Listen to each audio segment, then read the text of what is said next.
There comes a moment in life when everything you thought was holding you together suddenly falls apart. Not slowly, not gently, but all at once. Your strength feels like it has evaporated. Your confidence disappears. And the person you used to recognize in the mirror becomes a stranger. That is what emotional collapse feels like. It is not just pain, it is disorientation. It is waking up and not knowing who you are anymore. But hear me carefully. Collapse is not the end of you. It is the interruption of a version of you that could no longer sustain your destiny. You are never designed to live permanently in brokenness. You are never created to stay defeated. What you are experiencing right now is not the destruction of your life. It is the exposure of what was built on unstable foundations. And anything that collapses was never strong enough to carry where you are meant to go. You don't rebuild your life by wishing the pain away. You rebuild by facing it. You sit with it. You understand it. You stop running from it. Because what you avoid today will control you tomorrow. And what you confront today begins to lose its power over you. Most people try to rush the rebuilding process. They want to feel strong immediately. They want to be okay overnight. But healing does not respond to impatience. Healing responds to honesty. You must be honest about what broke you. Honest about what you tolerated. Honest about what you ignored. Honest about where you abandoned yourself just to keep others. Because emotional collapse is rarely caused by one moment. It is usually the result of accumulated neglect. Neglect of your boundaries, neglect of your voice, neglect of your worth. And if you rebuild without correcting those patterns, you will recreate the same life that broke you. You must slow down enough to understand yourself again. Rebuilding starts with identity, not what people called you, not what circumstances made you feel like, but who you truly are at your core. Because when you don't know who you are, life will assign you roles that drain you. It will put expectations on you that crush you. It will lead you into spaces where you are constantly trying to prove your value instead of living from it. You are not your failure. You are not your heartbreak. You are not your past mistakes. Those are experiences, not definitions. And until you separate yourself from what happened to you, you will keep carrying pain that does not belong to your identity. You must learn to stand alone again, not in loneliness, but in clarity. There is a difference. Loneliness says, I have nobody. Clarity says, I am rediscovering myself. One drains you, the other rebuilds you. There are seasons where isolation is necessary, not because you are being punished, but because you are being prepared. When everything falls apart, it creates space, and that space is where reconstruction happens. But reconstruction requires discipline. You must become intentional with your thoughts, because after emotional collapse, your mind becomes your biggest battlefield. It will replay the pain. It will question your worth. It will tell you that you are not enough, that you will never recover, that this is who you are now. And if you don't take control of your mind, you will rebuild your life on broken thinking. You must speak differently to yourself. You must refuse to let your inner voice become your enemy, because the way you talk to yourself will determine the way you see yourself. And the way you see yourself will determine the life you rebuild. Strength is not the absence of pain. Strength is the decision to rise while still feeling it. You don't wait to feel ready. You don't wait to feel confident. You begin while you are still uncertain, because confidence is not something you find. It is something you build through action. Every small step you take matters. Getting out of bed when you don't feel like it matters. Choosing to move forward instead of staying stuck matters. Saying no when you used to say yes just to please others matters. Protecting your peace matters. You are not trying to become who you used to be. That version of you is gone. And that is not a tragedy. It is an opportunity. Because now you have the chance to rebuild with awareness, with wisdom, with boundaries, with purpose. Pain, if understood correctly, becomes instruction. It teaches you what you need. It teaches you what you deserve. It teaches you what you can no longer tolerate, but only if you listen to it instead of trying to escape it. There is power in rebuilding slowly, brick by brick, thought by thought, decision by decision. You begin to notice that you are not as fragile as you thought. You begin to see that even though you broke, you didn't end. There is still something within you that refused to give up. That part of you, that quiet, resilient, unshaken core, that is your foundation. And this time, you build on that. Not on approval, not on fear, not on attachment, but on truth. You start choosing relationships that honor you instead of depleting you. You start making decisions that align with your growth instead of your comfort. You start valuing your peace more than your need to be accepted. And slowly you begin to recognize yourself again. Not the old version, a stronger one, a wiser one, a more grounded one. You will realize that what felt like the end was actually a transition.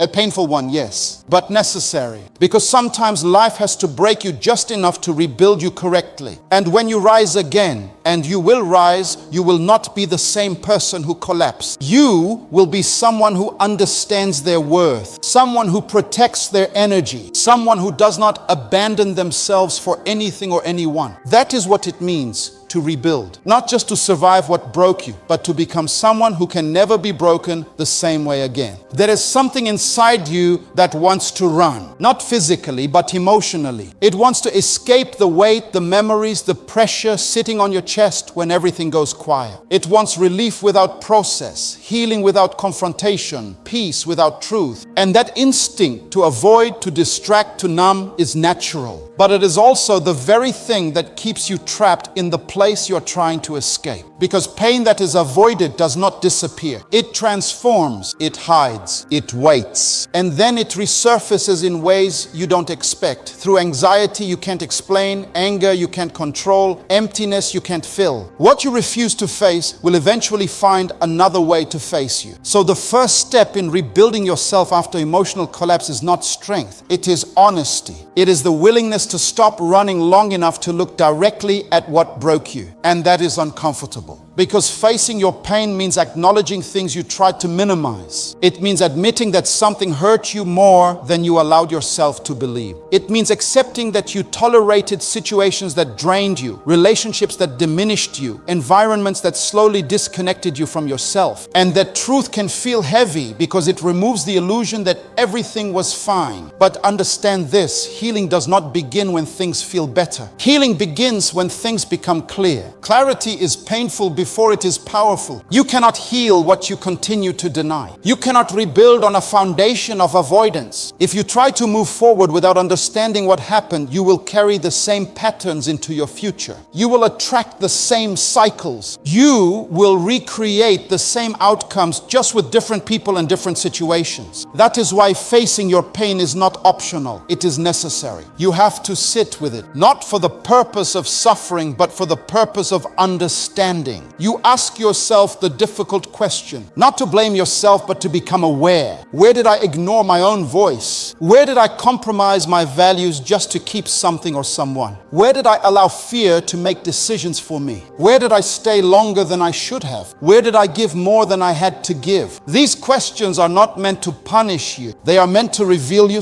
because emotional collapse is rarely caused by a single moment. It is usually the result of a pattern, a slow erosion of your boundaries, your self-respect, your truth. And when you finally reach the point of collapse, it feels sudden, but in reality it was building over time. So when you face your pain, you begin to trace it back. You begin to see the moments you overlooked, the signs you dismissed, the feelings you silenced. And this awareness gives you something powerful. It gives you the ability to change. But you cannot rush this process. Most people want to skip this part. They want to distract themselves with work, with entertainment, with new relationships, with anything that keeps them from being alone with their thoughts. Because silence forces reflection, and reflection brings truth. And truth can be uncomfortable. But distraction is not healing, it is delay. You can fill your time, but you cannot outrun your mind. Eventually the noise fades and you are left with yourself again. And if you have not done the inner work, the same pain will still be there, waiting. So instead of running from silence, you learn to sit in it. You allow yourself to feel what you have been avoiding. The sadness, the disappointment, the anger, the confusion. You stop labeling these emotions as weaknesses and start recognizing them as signals signals. They are not here to destroy you. They are here to inform you. Your pain is communicating something. It is telling you where you were hurt. It is showing you what mattered to you. It is revealing what you need, what you value, what you can no longer ignore. But you have to listen. And listening requires stillness. It requires you to stop seeking constant stimulation and start creating space for awareness. That might mean spending time alone without distractions. That might mean journaling your thoughts instead of suppressing them. That might mean allowing yourself to cry without trying to stop it. That might mean admitting that you are not okay and being willing to sit with that truth instead of covering it up. Because the moment you stop pretending, you start healing. There is a strength in vulnerability that most people misunderstand. They think being strong means holding everything together, never breaking, never showing emotion. But real strength is the ability to face yourself fully, without filters, without denial, without running. It takes courage to feel deeply in a world that teaches you to numb. But that courage is what separates temporary relief from lasting transformation. When you face your pain, something begins to shift, slowly but powerfully. You start to understand your triggers. You begin to recognize why certain things affect you the way they do. You see the connections between your past experiences and your present reactions. And this awareness gives you control, not over what happened, but over how it continues to affect you. Because what you understand, you can manage. What you ignore manages you. And as you continue to face your pain, you also begin to release it. Not all at once, not completely, but gradually. Because pain loses its intensity when it is acknowledged. It loses its grip when it is expressed. It loses its control when it is understood. But here is where you must be careful. Facing your pain does not mean living in it. There is a difference between processing and dwelling. Processing means you feel, you reflect, you learn, and then you move forward with greater awareness. Dwelling means you stay stuck in the same thoughts, the same emotions, the same stories without growth. The goal is not to remain in your pain. The goal is to move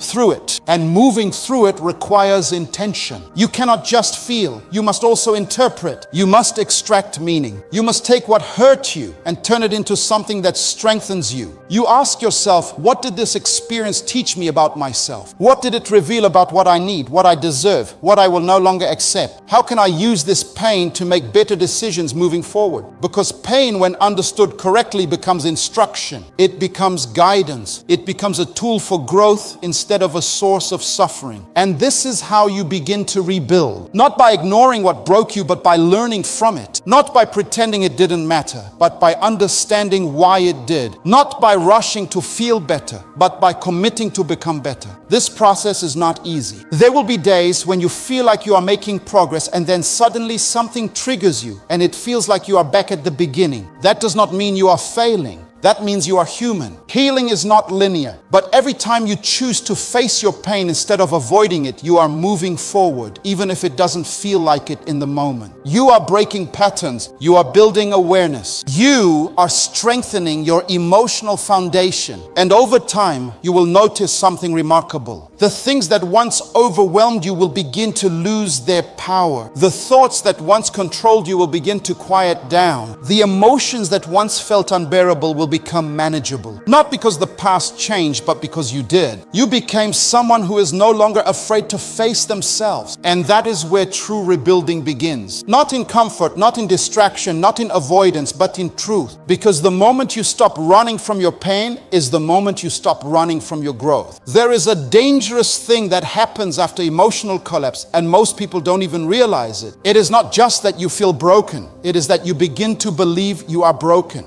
The experience doesn't just hurt you, it starts to redefine you. And if you are not careful, you will slowly replace your true identity with the story of what you went through. You stop saying, I experienced failure, and you start saying, I am a failure.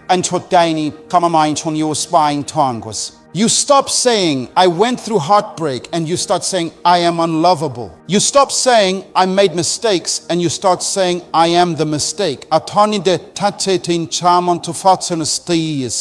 that shift, subtle but powerful, is where the real damage happens. Because once pain becomes your identity, you stop rebuilding. You start settling. You begin to make decisions based on a version of yourself that was created in a moment of weakness, not in a place place of truth. That is why rediscovering your identity is not just a step in the process, it is the foundation of your recovery. You cannot build a strong life with a distorted sense of self. So the question becomes, who are you really? Not who people told you that you are. Not who circumstances made you feel like you are. Not who your past suggests you are. But who you are at your core, before the disappointment, before the rejection, before the pain. Try to rewrite your story. Because identity is not something that pain creates. It is something pain tries to cover. And if you do not consciously uncover it, you will unconsciously live beneath it. Most people never take the time to ask this question deeply. They build their identity on roles, what they do, who they are connected to, how others perceive them. They say, I am my job, I am my relationship, I am my achievements, I am my status.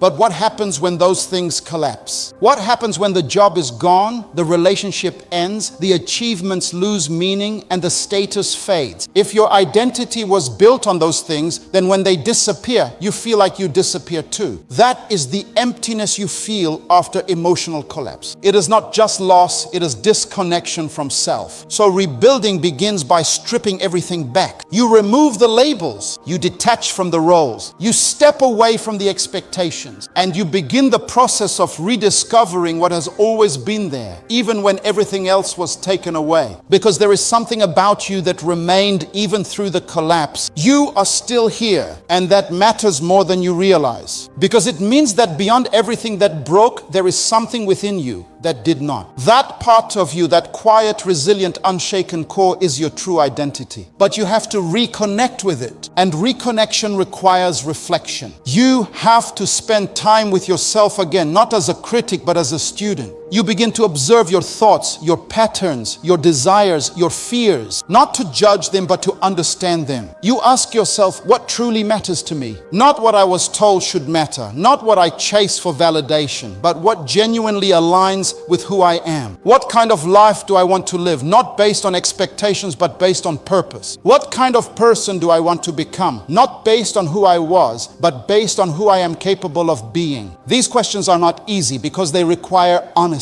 And honesty forces you to confront areas where you may have been living out of alignment. But alignment is where identity becomes clear. Because when you are aligned with who you truly are, there is a sense of peace that does not depend on external circumstances. There is a confidence that does not require validation. There is a clarity that guides your decisions even in uncertainty. And that is what you are rebuilding. Not just your life, but your alignment with self. But here is the challenge. As you begin to rediscover yourself, there will be voices, internal and external, that try to pull you back into your old identity. Your mind will remind you of your past. It will bring up your mistakes, your failures, your regrets. It will try to convince you that you cannot change, that this is just who you are. And people, sometimes without realizing it, will relate to you based on who you used to be. They will expect the same behaviors, the same patterns, the same version of you they are familiar with. And in those moments, you have a choice. You can either return to what is comfortable, or you can remain committed to what is true. Because growth often feels unfamiliar. It feels uncomfortable. It feels uncertain. But that does not mean it is wrong. It means it is new. You are not meant to stay the same. You are meant to evolve. And evolution requires letting go, not just of the pain, but of the identity you built around that pain. You must release the version of you that was shaped by survival and begin to step into the version of you that is guided by purpose. That means changing the way you see yourself. You stop seeing yourself as someone who is broken, and you start seeing yourself as someone who is rebuilding. You stop seeing yourself as someone who failed, and you start seeing yourself as someone who learned. You stop seeing yourself as someone who lost everything, and you start seeing yourself as someone who now has the opportunity to create something new, something better, something more aligned. This shift in perspective is powerful because it changes the way you approach life. When you see yourself differently, you move differently. You make decisions from a place of self-respect instead of self-hate. self-doubt. You set boundaries without guilt. You walk away from what does not align without needing validation. You choose what supports your growth even if it is uncomfortable, because you are no longer trying to prove your worth, you are living from it. And that is the difference between a life built on insecurity and a life built on identity. But rediscovering your identity is not a one-time realization. It is an ongoing process, because as you grow, your understanding of yourself deepens. Your values become clearer. Your vision becomes stronger. And you continue to refine who you are becoming. So you must stay connected to yourself. You must continue to check in, to reflect, to realign, because the world will constantly try to pull you in different directions. It will present opportunities that look good but do not align. It will offer validation that feels good but does not fulfill. It will create pressure to conform, to fit in, to be accepted. But when you know who you are not easily moved. You become grounded. You become intentional. You become selective. And that is where true confidence comes from. Not from perfection, not from success, but from self-awareness. From knowing who you are, what you stand for, and what you will not compromise. And as you continue this journey of rediscovery, something begins to happen. You start to feel whole again. Not because everything is perfect, but because you are no longer divided within yourself. You are no longer trying to be someone you are not. You are no longer living according to expectations that do not align. You are no longer carrying identities that were never truly yours. You are simply becoming yourself. And that is the most powerful place you can be. Because when you are grounded in your identity, life may still challenge you, but it will not define you. Circumstances may still change, but they will not shake you. People may still come and go, but they will not determine your worth. Because your identity is no longer built on external things. It is built on internal truth. And that truth becomes your foundation. A foundation that cannot be easily broken. A foundation that supports your growth. A foundation that allows you to rebuild your life, not as a reaction to what happened, but as a reflection of who you truly are. And when you reach that point, you will realize something profound. You did not just recover from emotional collapse.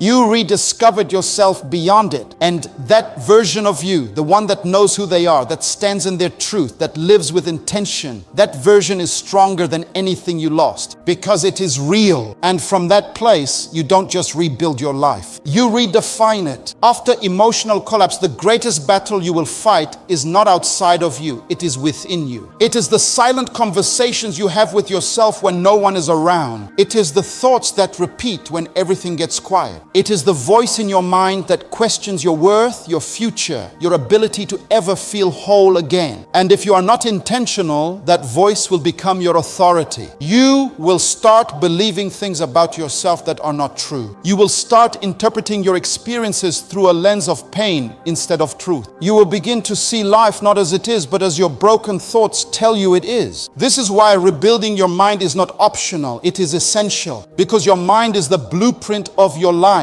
Everything you do begins as a thought. Every decision, every reaction, every belief, it all originates in your mind. And if your mind is undisciplined, your life will reflect that disorder. But if your mind is trained, your life begins to align with intention. After emotional collapse, your mind is often filled with noise, doubt, fear, regret, insecurity. They don't just visit occasionally, they settle in. They replay memories. They exaggerate your failures. They minimize your strengths. They create narratives that keep you stuck in a cycle of self-destruction. And the danger is not that these thoughts appear. The danger is that you accept them without question. You start to assume that because you think something, it must be true. But not every thought deserves your trust. Some thoughts are products of pain, not reality. Some thoughts are echoes of past experiences, not reflections of present truth. Some thoughts are conditioned by fear, not guided by wisdom. And if you do not learn to challenge your thoughts, you will live under their control. So the first step in rebuilding your mind is awareness. You have to become conscious of what you are thinking, not occasionally, but consistently. You begin to observe your inner dialogue. You notice the patterns. You pay attention to the way you speak to yourself, especially in moments of difficulty. Do you criticize yourself more than you encourage yourself? Do you focus on what is wrong more than what is possible? Do you assume the worst before giving yourself a chance? Do you speak to yourself in a way you would never speak to someone you care about? These questions matter because your inner voice shapes your inner world, and your inner world shapes your outer life. But awareness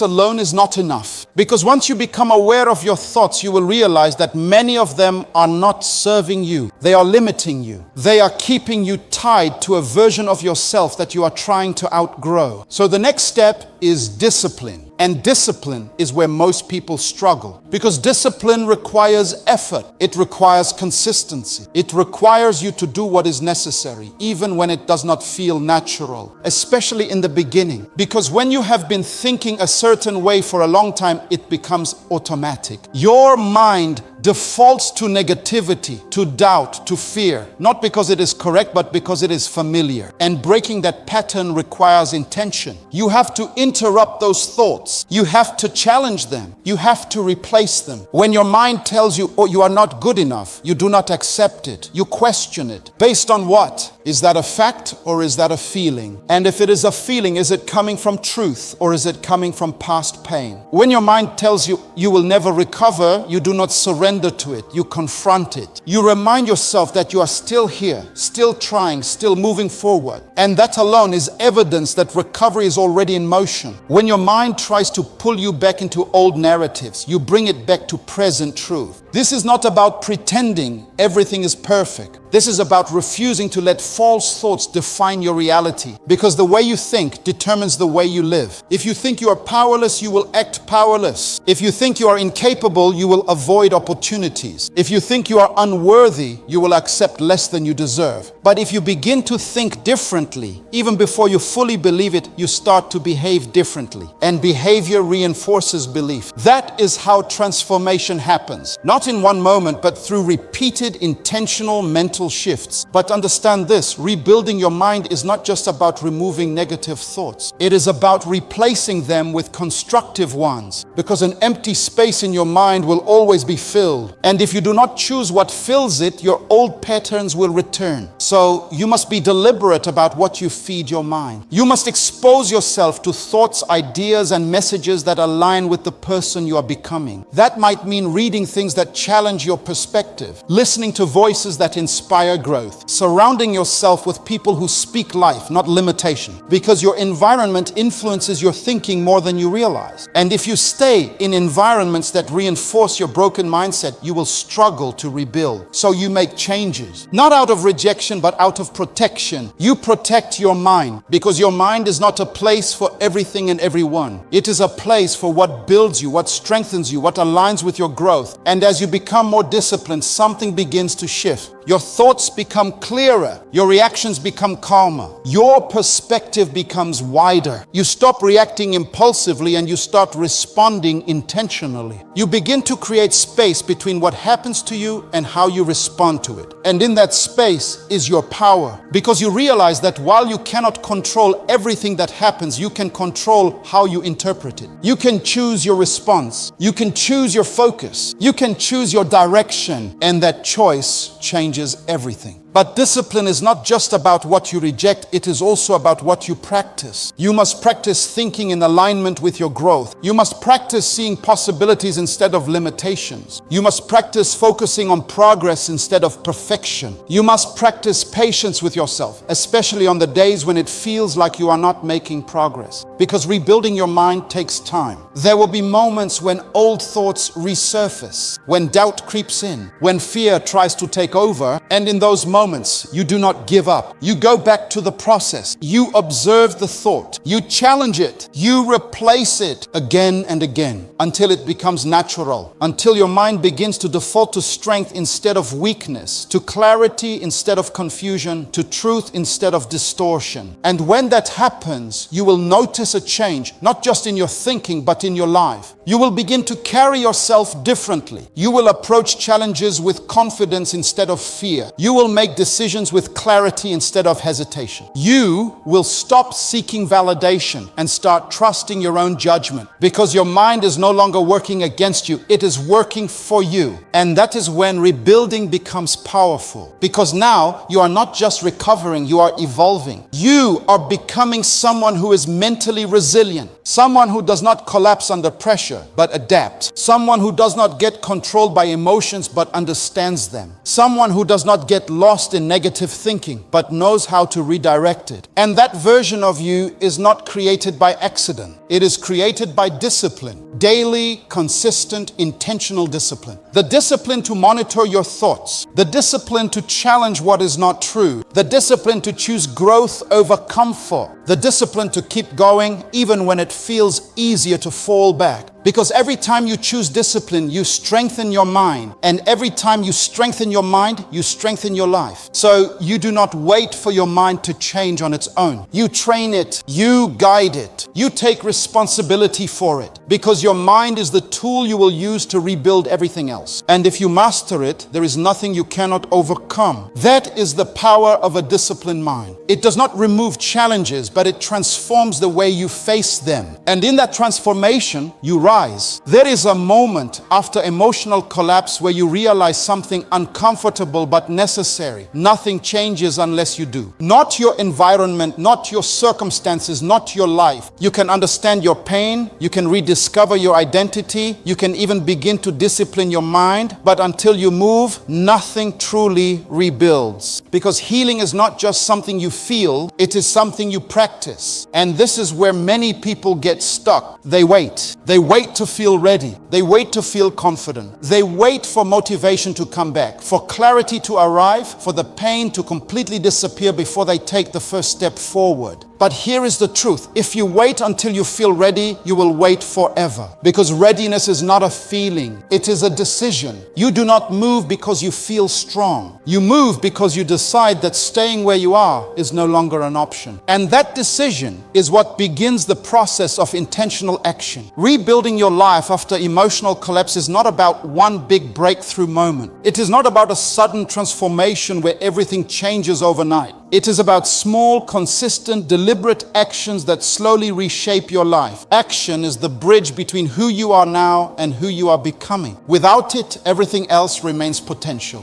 But here is where you must shift your mindset. You are not trying to rebuild your old life. You are not trying to go back to who you used to be. That version of you existed before the awareness you have now, before the lessons you have learned, before the clarity you have gained. If you rebuild the same way, you will recreate the same outcome. So your actions must be different, more intentional, more aligned, more honest. You start with the smallest things. You begin to show up for yourself in ways you did not before. You wake up and choose to get out of bed, even when your mind tells you to stay there. You take care of your body, even when you don't feel motivated. You organize your space, even when everything inside you feels chaotic. You create structure, even when your emotions feel unstable. These small actions may seem insignificant, but they are not. They are signals. Signals to yourself that you are no longer giving up. Signals that you are taking control again. Signals that you are rebuilding, even if it feels slow. Because discipline in small things creates strength for bigger things. And as you begin to build that consistency, you start to expand. You begin to make decisions that protect your peace. You say no to things that drain you, even if it feels uncomfortable. You step away from environments that no longer align, even if it means being alone for a while. You create boundaries, not to push people away, but to keep yourself intact.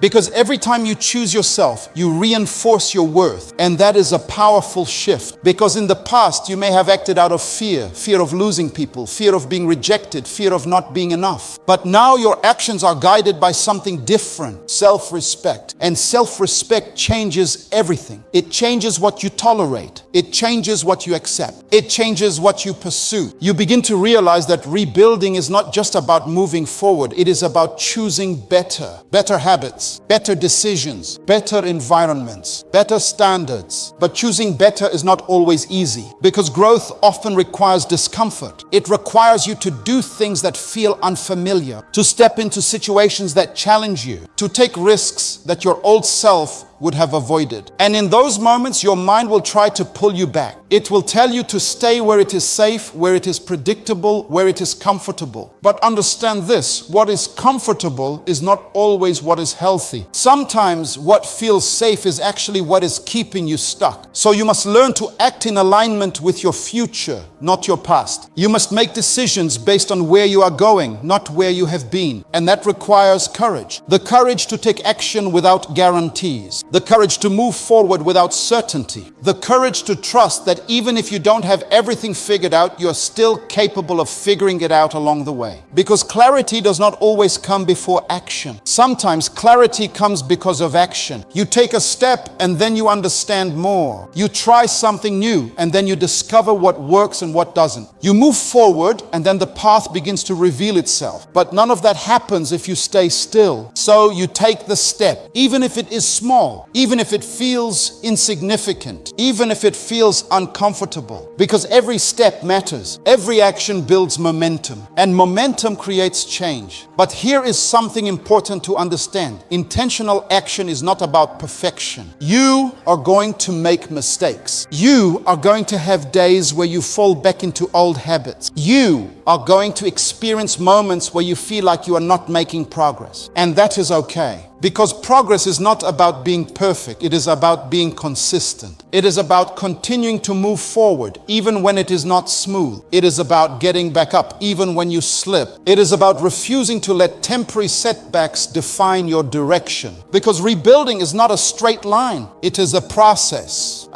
of learning, adjusting, growing, and evolving. And every part of that process matters. Even the difficult parts, especially the difficult parts, because those are the moments that test your commitment. Those are the moments that build your resilience. Those are the moments that prove to you that you are capable of more than you thought. And as you continue to take intentional action, something begins to shift within you. You start to trust yourself again. Not because everything is perfect, but because you are showing up, because you are doing the work.